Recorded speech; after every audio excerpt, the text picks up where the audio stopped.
जय बोलो 2400 भगवान की जय बोलो अनंतानंत सिद्ध परमेष्टि भगवान की जय बोलो चारित्र चक्रवर्ती आचार्य शांति सागर मुनि महाराज की जय बोलो आचार्य विद्यानंद मुनि महाराज की जय बोलो धीर सेन मुनि महाराज की जय बोलो आर्यका श्रुतमती माता जी की जय बोलो आर्यका भरतमती माता जी की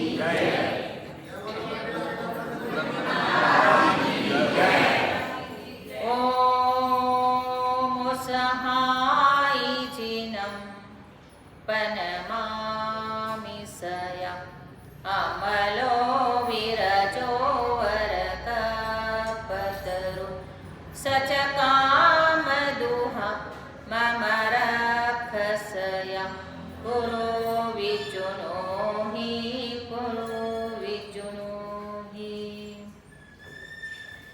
महानुभाव।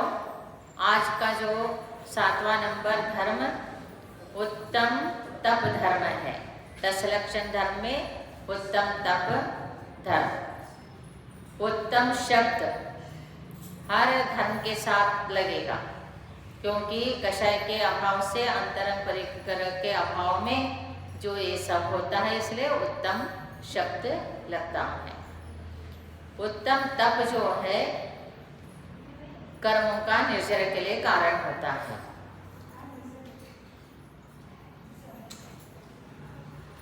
पहला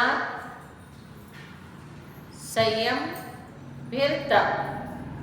संयम में पहला इंद्रिय और प्राणी संयम को प्राप्त होते हैं, फिर उसके बाद तप करते हैं। तपसा निर्जरा से। तप इसलिए करते हैं कि कर्मों का निर्जरा के लिए। तप से ही कर्मों का निर्जरा होता है, और इसलिए तप जो है 2 प्रकार के बताया गया है, बहिरंग तप और अंतरंग तप। बहिरंग तप में अनुशरण, अवमोदर्य, वृत्ति परिसंख्या, रस परित्याग, विविक्त सहस्र, काय क्लेश, बाह्य तप। ये बाह्य तप है। बाह्य तप इसलिए कहा है कि वो स्वयं भी करते हैं और दूसरे को भी वो पता चलता है, दिखता है, और दूसरे लोग भी कर सकते हैं इसको, इसलिए इसको बाह्य तप कहा है। अनशन। अनशन का अर्थ है खाद्य, स्वाद्य, लेय, पेय, चारों प्रकार का आहार जल का त्याग का नाम है अनशन। उपवास। उपवास आत्मा के पास वास करना। उपवास करने के बाद पूजा पाठ, जाप, ताप, स्वाध्याय आदि इसमें मन को लगा रखने का।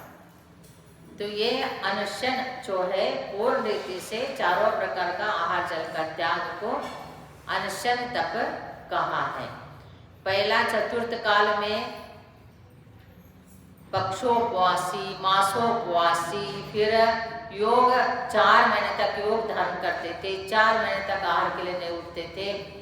फिर जैसा बाहुबली भगवान जैसा 1 साल तक आहार के लिए नहीं उठे, ऐसे ऐसे तप करते थे, अनशन तप। और आप लोग भी आज देखो, आजकल यहाँ पर भी बच्चे, एक सम्यक नाम है ना उसका, संयम नाम है, वो 10 उपवास कर रहा, आज 7वां उपवास है उसका, और 5 लोगों ने 5 उपवास किया, 4 लोगों ने 5 उपवास किया। तो अब ये जो प्रिया तो 7 उपवास कर रहे हैं, आज उसका 14 नंबर उपवास है। तो इस प्रकार से उपवास, अनशन, चारों प्रकार का आहार जल का त्याग होता है। और साधु, महात्मा, मुनिराज जो तप करते हैं तो उससे कर्मों का निर्जरा, क्योंकि अंतरंग बहिरंग परिग्रह का त्याग उसके साथ तप होता है, इसलिए उनका कर्मों का निर्जरा। आपके पुण्यों का बंध, उनका कर्मों का निर्जरा और अनशन हो गया। और औमोदरी, औमोदरी का अर्थ है एक से बढ़कर एक तप, कठिन तप हुआ। अनशन से तप, अवमोदर तप कठिन है। क्यों कठिन है? कि आहार चर्या के लिए निकलना है, लेकिन जो सामने रखते हैं भोजन आहार, वो बहुत से चीजें भी रखे रहे, लेकिन वो सारी चीजें नहीं लेंगे, उसमें से एक ही आइटम लेंगे। उस आइटम में से भी बस 2-4 ग्रासी लेके आ जाएंगे, बस। इसका नाम है अवमोदरे। अनशन में, उपवास में तो कोई चीज आपके सामने है ही नहीं, वो इतना कठिन नहीं, बट जो सारे चीज सामने आने के बाद भी छोड़ना, वो उससे कठिन। अनशन से अवमोदर कठिन, अवमोदर से व्रति परिसंख्या कठिन। व्रति परिसंख्या में नियम लेके चलना होता है कि अमुक घर में ही चौका लगे, अमुक व्यक्ति ही पड़गाने के लिए खड़े रहे, इसी विधि से दिया जाए, ऐसे ऐसे। जैसा आपको मैंने एक बार उदाहरण में बताया था, राम ने जब दीक्षा लिया तो 5 उपवास हो गया उनका। वो एक विधि लेके आहार के लिए निकले, विधि नहीं मिला, तो फिर उन्होंने ऐसे सोचा कि सारे नगरवासी स्त्रियां सब लोग उनके पीछे लगे, क्योंकि राम भी बहुत सुंदर थे और बहुत कांतिमान, बहुत तेज, बहुत सुंदर। तो सारे स्त्रियां ये वो भीड़ में बहुत अल्लोल कल्लोल क्षोभ उत्पन्न होने लगा। इसको देखते हुए राम ने सोचा, मेरे वजह से इतना परेशानी होते लोग, तो मैं गांव में नहीं आऊँगा, नगर में नहीं आऊँगा, जंगल में मेरे को आहार मिल जाए तो लेगा, नहीं तो नहीं। ऐसे व्रति परिसंख्या ले। कहाँ पर आहार मिले? जंगल में। तो उनका पुण्य से एक राजा को हरण करके गए और वहाँ छोड़ा था। तो उनकी जो रानी है वो सामग्री लेके गई थी, तो वहाँ पर चौका लगा के अपने खाना बना के खा रहे थे।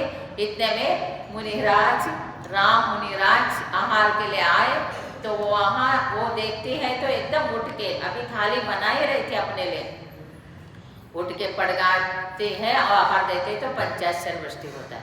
देखो पुण्य का उदय है तो कहीं से भी मिल जाता है।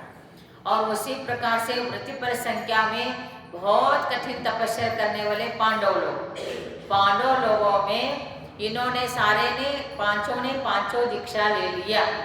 पांचों दीक्षा लेने के बाद 5 पांडवों में महान तपस्या, अति कठोर तपस्या करने वाला भीम मुनि, आपको मालूम है ना, युधिष्ठिर, अर्जुन, भीम, नकुल, सहदेव। तो भीम मुनि ने ऐसे व्रति परिसंख्या लिया कि जैसा ये तलवार होता है ना, तलवार से आहार दिया जाए। बताओ, तलवार कौन लाएगा? उससे कैसे आहार दिया जाएगा? तलवार से आहार कोई देगा तभी आहार लूंगा, नहीं तो नहीं। चम्मच से नहीं, सोने का चम्मच, चांदी का चम्मच, ऐसे नहीं। तो तलवार से आहार देंगे। फिर वो 1 दिन 2 दिन नहीं, 6 महीने उपवास हो गया उनका। 6 दिन भी नहीं, 6 महीने तक वो विधि नहीं मिला, और उस विधि को बदला नहीं उन्होंने। उसी विधि में आहार मिले तो ही लेंगे। तो 6 महीने के बाद वो विधि मिली उनको, फिर उन्होंने आहार ग्रहण किया। तब तक तो उनका शरीर कितना कृश हो गया था। फिर ऐसे कठिन जो व्रत लेते हैं उसका नाम व्रति परिसंख्या।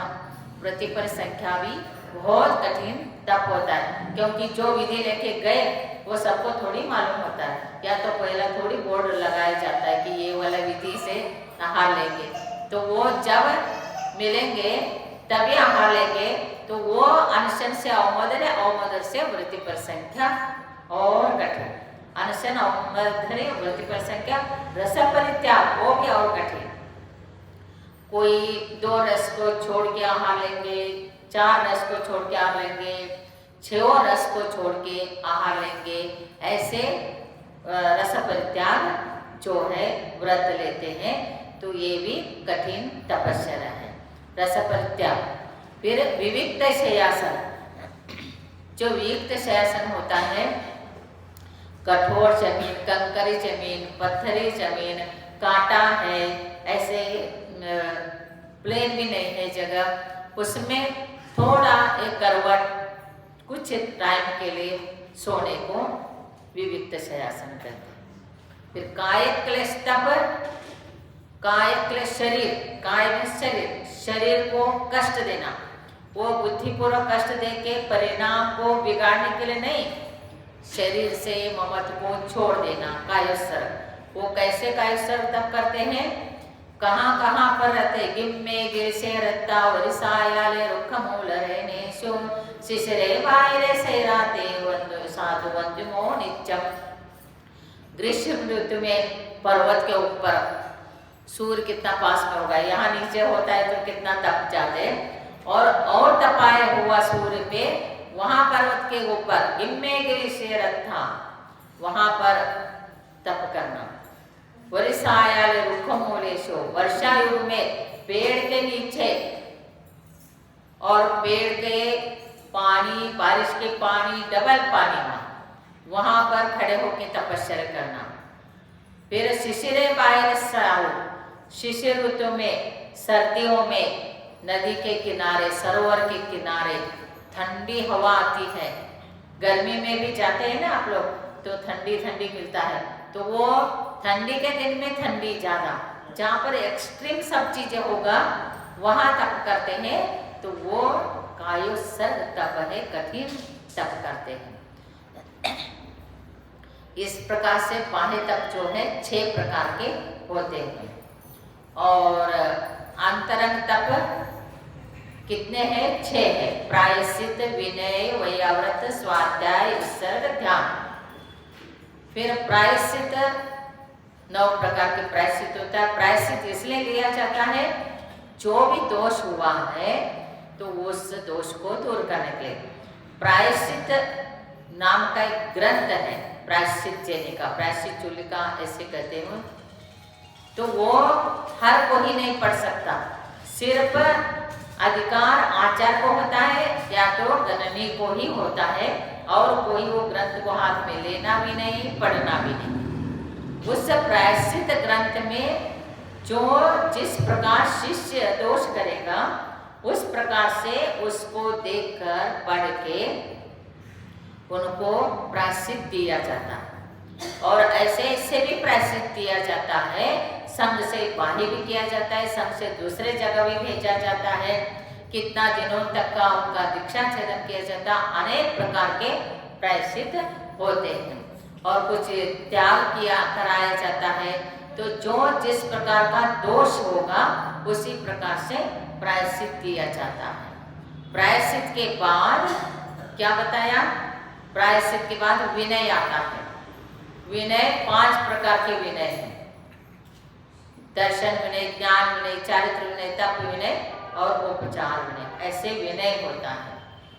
तो जिनेंद्र भगवान की वाणी जो है वो शास्त्र है, उन्होंने जो कहा है वैसे चारित्र का भी विनय करना चाहिए, चारित्रधारी का विनय करना चाहिए। इसलिए कहा ना, तीव्र परिणाम चारित्र मोहश्च, चारित्र मोहनी का कर्म का आश्रय होता है। यदि चारित्र के संबंधी किसी के मन में कषाय उत्पन्न होता है, द्वेष भावना उत्पन्न होता है, और एक कहता है कि इस काल में कोई साधु ही नहीं है, तिरस्कार बुद्धि, विनय नहीं, आदर नहीं, हाथ भी नहीं छोड़ता है साधु को देखे, तो ऐसे वाले को चारित्र मोहनी कर्म का बंध होता है। क्यों ऐसे करता है, उनके भाव में कषाय है।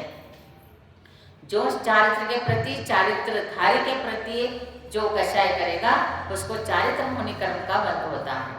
और इसलिए कहा चारित्र विनय करना चाहिए, और दर्शन विनय, दर्शन का विनय, जिनेंद्र भगवान का विनय पूर्वक दर्शन करना चाहिए, और खड़े खड़े दर्शन नहीं, और जो करे नम्रता से मस्तक को, कहाँ पर बताया, पुरुषों को कैसे नमस्कार करने के लिए कहा है, पंचांग नमस्कार, और स्त्रियों के लिए गवासन में नमस्कार, और विनय पूर्वक नमस्कार करे, और जो सम्यक दर्शन प्राप्त होता है उनके द्वारा हमारा कल्याण होता है।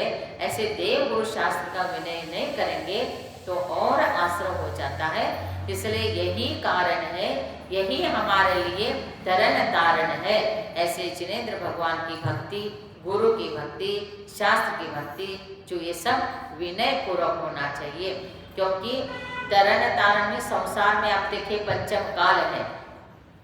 इस पंचम काल में तो किसी के लिए भी कोई न तीर्थंकर है, न केवली है, न श्रुत केवली है, न अवधि ज्ञानी मन परिजन कोई नहीं है। सिर्फ भगवान की वाणी है और गुरु है और शास्त्र है। तो ये देव गुरु शास्त्र का विनय करेगा तो वो संसार रूपी समुद्र से पार हो जाता है। और भक्ति होनी चाहिए, श्रद्धा होनी चाहिए, विवेक होना चाहिए। ऐसे विनय जो करता है उसका पूरा कल्याण हो जाता है। पूर्व जन्म में संचित कर्म भी नाश हो जाते हैं और उसका पाप भी पुण्य रूप कन्वर्ट हो जाता है। इस प्रकार से विनय से, इसलिए ज्ञान विनय करना चाहिए, ज्ञानी का विनय करना चाहिए, चारित्र का विनय करना चाहिए, चारित्रधारी का विनय करना चाहिए, दर्शन का विनय और तप का विनय। जो तप है, तपस्या करते हैं, उनके प्रति बहुत आदर भाव, विनय भाव ऐसे रहना चाहिए। तपस्वियों के प्रति भी कितना आदर भाव होना चाहिए। और ऐसे उपचार विनय भी होता है। तो जैसा गुरु दिखाई दिए तुरंत खड़े होना, हाथ जोड़ के और सिर झुक के नमस्कार करना, और उनके साथ विहार कर रहे हैं तो वो एक कदम पीछे चलना, फिर उनको कोई ऐसे प्रसंग आता है तो आगे चलना। तो अपेक्षा है मुख्य और गौण, अर्पिता अर्पित सिद्धे, कहाँ पर कुछ कहाँ पर कुछ। माता जी ने कहा है, महाराज जी ने कहा है, शास्त्र में कहा है कि साधु के साथ विहार करते समय एक कदम पीछे चलना है। कोई कुछ आगे कोई कुत्ता आ रहा है या कुछ आ रहा है या कोई प्रॉब्लम है या गाड़ियाँ है तो उसको हटाने के लिए तो आगे जाना पड़ेगा।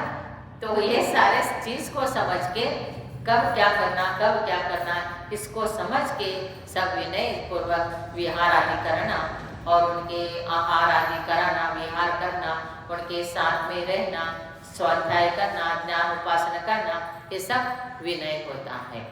तो ये जो 5 प्रकार का विनय, प्रायश्चित विनय, फिर स्वाध्याय, स्वाध्याय भी 5 प्रकार का है।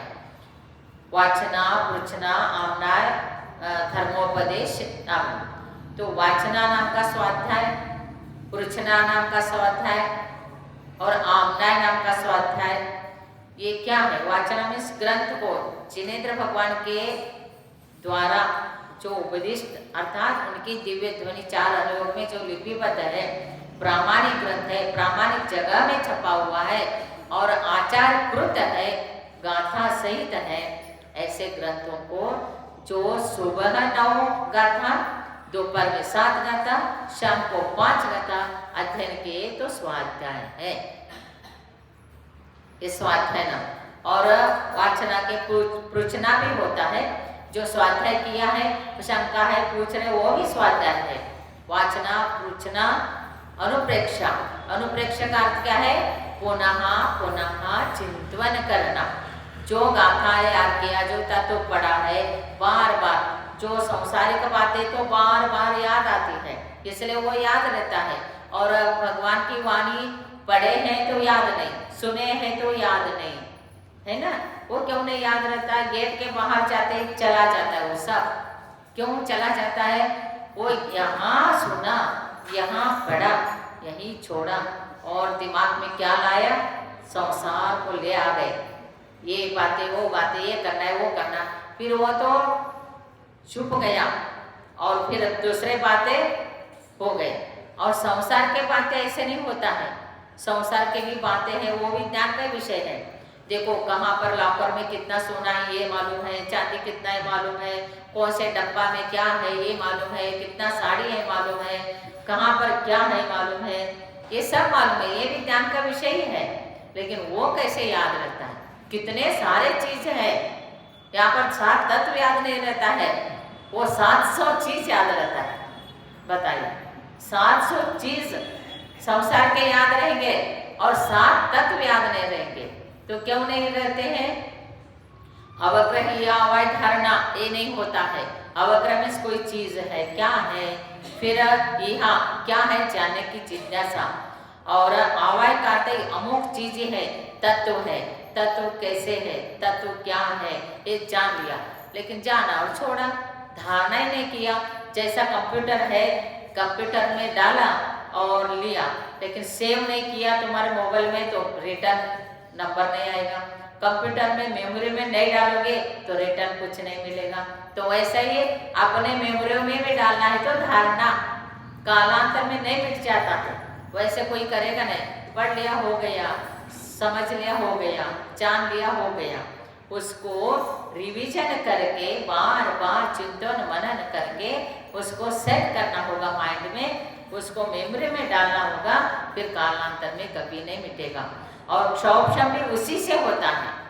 जितना आप विनय करोगे, जितना स्वाध्याय के रुचि रखोगे, जितना प्रेम पूर्वक पढ़ोगे, उतना ही उसका रुचि से कर्मों का ज्ञाना वर्णादि कर्मों का क्षौभशम होता है, फिर ग्रास्पिंग पावर बढ़ जाता है, फिर आपको अच्छे अच्छे विषय, सूक्ष्म सूक्ष्म विषय भी याद भी रहता है, जानने में भी आता है।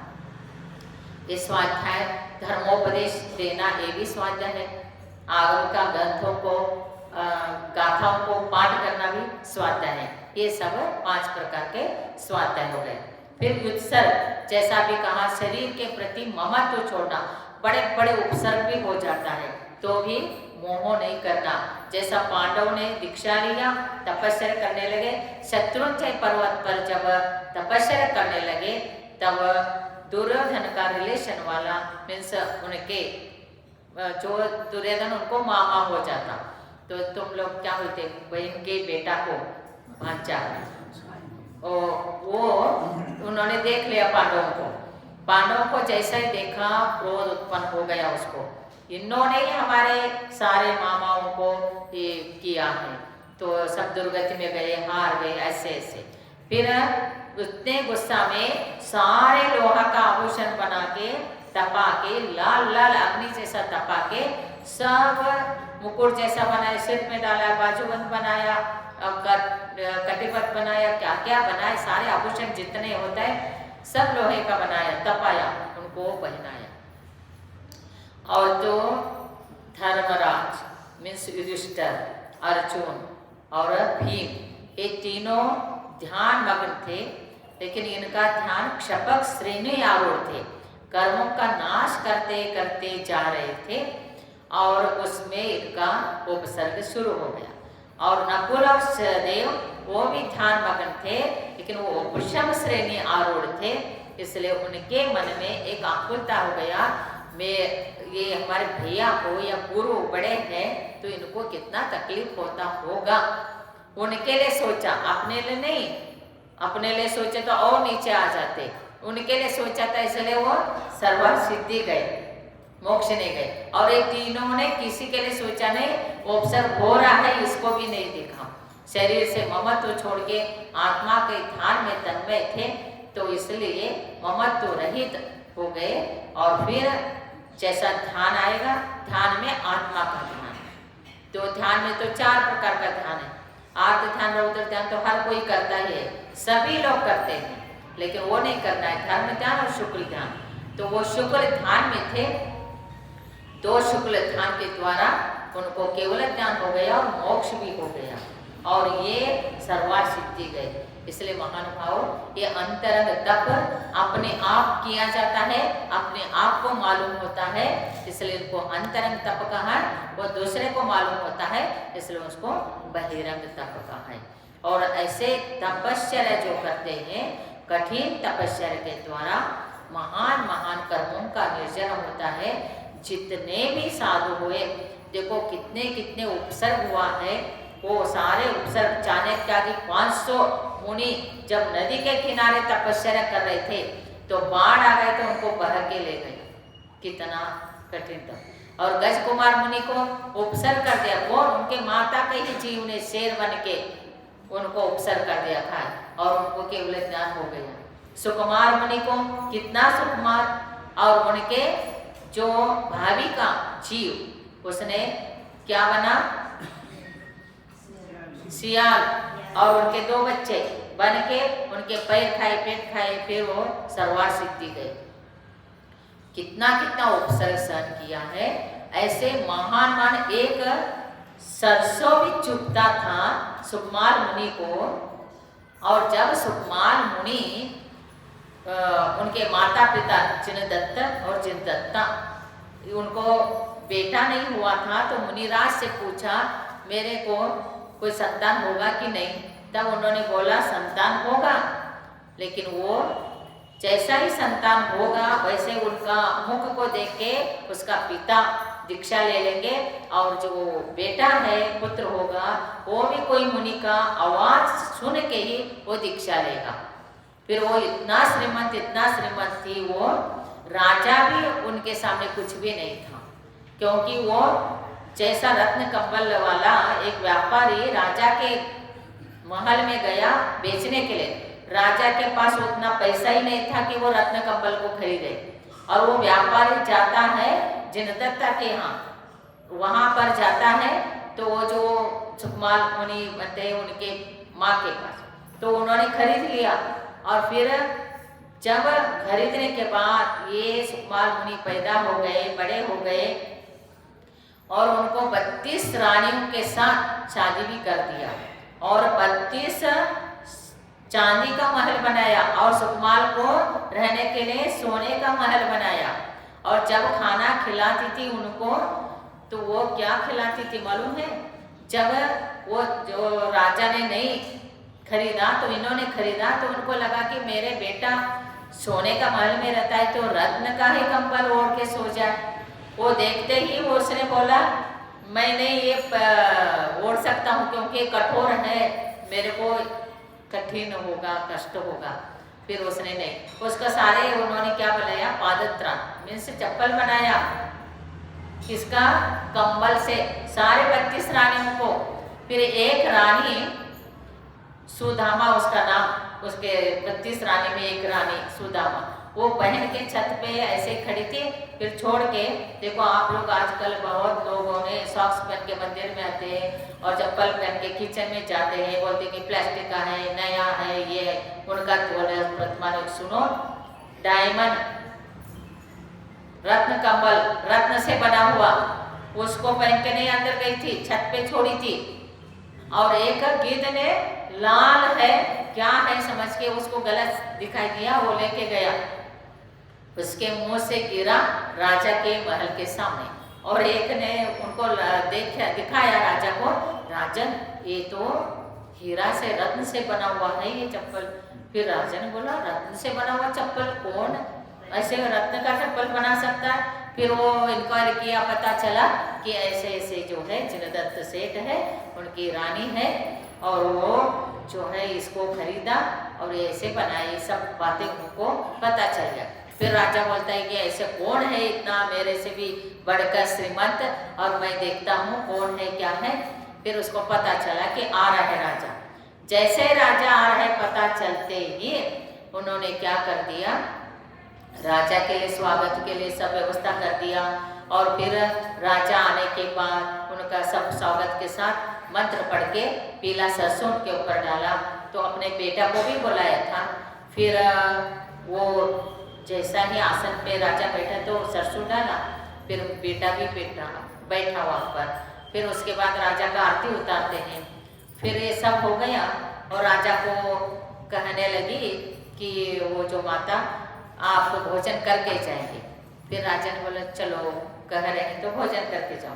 फिर वो सुकमाल को जो भोजन कराती थी रोज, वो उनके सरोवर में कमल में रोज शाम को चावल रखती थी और वो बंद हो जाता, सुबह निकाल के लाती और उसको बना के खिलाती थी, वो खाते थे। और राजा आ गए तो ये चावल वो चावल मिक्स करके उन्होंने बनाया। फिर वो सुकमाल को भी खिलाना है, राजा को भी खिलाना है, दोनों खाने लगे। तो वो निकाल के जो कमल का है दाना वो खाने लग गए और जो हार्ट पहले वाला मिक्स किया था ये दाना निकाल के खाने लग गए। फिर इसको देखा, फिर आरती कर रही थी जो राजा का था, उनकी आंखों में से आंसू आ रहा था, ये राजा ने देखा। फिर वो सिंहासन में उनके साथ बैठा था तो एक सेकंड भी नहीं बैठा था, वो ऐसे हलचल कर रहा था। फिर राजा भोजन आदि करके जब जाने लगे तब वो माता को कहते कि देखिए आपके बेटे में 3 दोष है, इसको कुछ दूर करना चाहिए, 3 बीमारियां है, व्याधि है, 3 व्याधि है, ऐसे बोलता है। फिर वो क्या है तो बोला कि देखो जब मेरे सिंहासन पे बैठा तो 1 मिनट भी सेकंड भी स्थिर नहीं बैठा, उठ रहा है बैठ रहा है, ऐसे ऐसे कर रहा था। फिर जब आरती करे तो उनकी आंखों में से आंसू बह रहा था। फिर खाना खाए तो सारे चावल को ऐसे निकाल निकाल के कैसे खा रहा था। तो वो बोले कि ये व्याधि नहीं है, वो इतना पुण्य का उनका उदय है, इतना सूक्ष्म शरीर है, उनको ये सरसों भी चुभता है और जो मखमल है उसमें फूल भी डालेंगे तो फूल के सिर्फ पत्ते ही होते हैं, उसमें कोई डंठल भी नहीं होता है, ऐसे फूल होता है। और जो रत्न का प्रकाश में वो रहता है, दीपक का प्रकाश से आंखों में आंसू आ रहा है। जब कहा वो धन्य है, फिर मेरा उज्जैनी नगरी कहा ये मेरा सुकुमाल है, ऐसे उन्होंने नाम दे दिया और उनके नाम सुकुमाल ही रखा था। फिर जब वैराग हो गया, वो दीक्षा उनको मालूम था उनके माता को कि यदि कोई मुनि आ जाए सुनेगा तो मेरा बेटा भी दीक्षा लेगा, वो पिता तो ले ही लिया, तो इसलिए सब प्रतिबंध किया था कोई एंट्री न करे। फिर एक मुनि महाराज जाके चातुर्मास किया तो उनको जाके बताया आप कोई आवाज नहीं करेंगे, कोई हलचल नहीं करेंगे, ठीक है बोला। और जैसे ही चतुर्मास हो गया उन्होंने वो जो स्वर्ग अच्युत स्वर्ग का जो वर्णन है वो सुनाने लगे, तो कान में पड़ गया। सुकुमाल मुनिराज 32 रानियों के साथ रहते, वैभव से रहते, सुख से संसार कर रहे थे। जैसे उनके कान में पड़ा वैसा ही उन्होंने इधर देखा उधर देखा, एक पेटी में साड़ी दिखाई दिया, एक साड़ी दूसरे साड़ी को बांधा, क्योंकि उसके माँ ने तो सब प्रतिबंध किया था, कहीं जाने का रास्ता ही नहीं। फिर वो खिड़की को बांध के वहां से उतर गए और चले मुनिराज के पास। और जैसा ही मुनिराज के पास चले, मुनिराज ने कहा कि तुमने बहुत अच्छा काम किया और इतना भव्य है, 3 ही दिन तेरा आयु है। फिर वो दीक्षा ले लिया और तपस्या करने बैठे, तो जैसा ही जा रहे थे एक सरसों चुभने वाला महातपस्वी बन गया, इतना कठोर तपस्या करने लगे। वो जैसा ही चलने लगे तो ब्लड निकलने लगा। तो वो जो लात मारा था, जिसका बहुत हिस्ट्री बड़ा है, मैंने रात में सबको बहुत लोगों को सुनाया है। तो उन्होंने जो उनकी भाभी की जीव जो है सियाल बना और उसके 2 बच्चे बने, तो उनको खाए। और ऐसे देखो जिसको आरती का दीपक से आंखों में पानी आता, एक सरसों चुभता और चावल ऐसे सामान चावल नहीं खाते, ऐसे भी तपस्या महातपस्या कठिन तपस्या करके सुकुमार मुनि सर्वार्थ सिद्धि गए। इसलिए जब ज्ञान होता है, तत्व का ज्ञान होता है, आत्मा का ज्ञान होता है, तब तो तपस्या करने में कोई पीछे नहीं हटते। इसलिए महानुभाव तपस्या ये महान चीज है। ऐसे उत्कृष्ट तपस्या करने के लिए उत्तम तप धर्म कहा है। धर्म इसलिए कहा है कि आत्मा का गुण है और इससे निर्जरा होता है कर्मों का। इच्छा निरोधो तपः, इच्छा को निरोध करना तप है। इसलिए हमारे को कोई किसी को भी खाने का इच्छा हो गई तो आप व्रत ले सकते, और पीने का इच्छा हो गया तो आप छोड़ सकते, पिएंगे नहीं खाएंगे नहीं। लेकिन स्वर्ग के देवों को इच्छा होते ही कंठ में से अमृत चढ़ता है, इसलिए वो न संयम धारण कर से न तप कर सकते हैं। तप तो सिर्फ मनुष्य पर्याय में होता है और ये मनुष्य पर्याय श्रेष्ठ है तप करने के लिए। इसलिए मानव ऐसे तपस्या करके इसी माध्यम से ये अभी साधन है, जो अभी 10 लक्षण पर्व मनाते हैं, षोडशकरण पर्व करते हैं, ये सब साधन है। इसी साधन से क्या होता है, तपस्या का बल से कर्मों का निर्जर होके आगे अच्छा द्रव्य क्षेत्र काल भाव चतुर्थ काल जैसा मिलेगा, वज्र शव नारद संवरण मिलेगा, समझ चतुरस्र संस्थान मिलेगा, कठिन तपस्या करके मोक्ष जाएंगे। ऐसे महातप करना चाहिए। जय बोलो उत्तम तप धर्म की जय, बोलो 10 लक्षण धर्म की जय। ओम ह्रीं श्री उत्तम तप धर्मांगाय नमः। ओम ह्रीं श्री उत्तम तप धर्मांगाय नमः। ओम ह्रीं श्री उत्तम तप